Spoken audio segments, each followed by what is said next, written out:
This is our programmable alarm clock. It connects to Google Calendar through this Ethernet.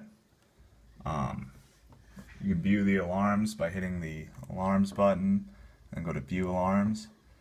And these are 5 events that we set on Google Calendar.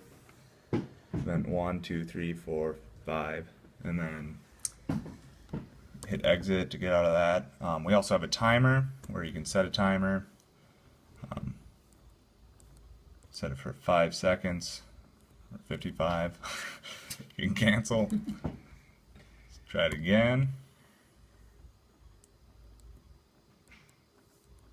For 5 seconds. You can hide it and run in the background, otherwise just let it go. Alright, stop. So that was the timer. We also have settings where you can change the tunes. That was the Leroy Jenkins. Otherwise we have just a Bubbles MP3 and a Something to Be Proud Of song. And then also for the weather, you can change the zip code for the location just by typing in whatever zip code you want.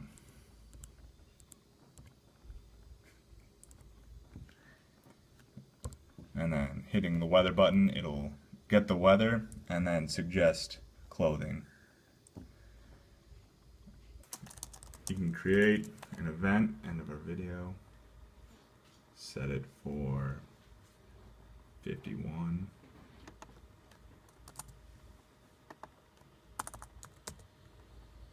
Save.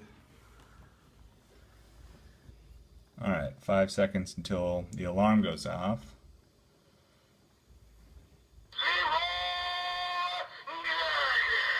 And that's it.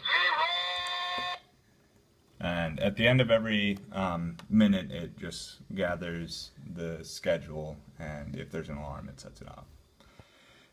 We have an alarm set for 5:03, and it should go off on both the standalone and our mobile device.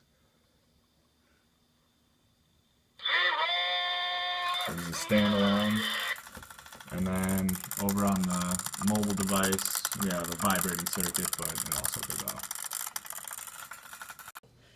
Alright, you take the bottom off the mobile device, and on the inside here we have our circuitry that outputs the 5 volts, which has this power source that goes into the Raspberry Pi. The battery gets plugged into that, and here we have the vibration motor circuit.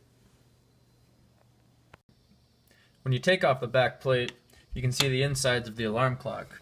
We had to design our own audio amplifier, which is powered by a 5-volt source, which comes directly from the power source of the Raspberry Pi itself. This audio amplifier receives an audio signal through a headphone jack from the Raspberry Pi and outputs it through a speaker.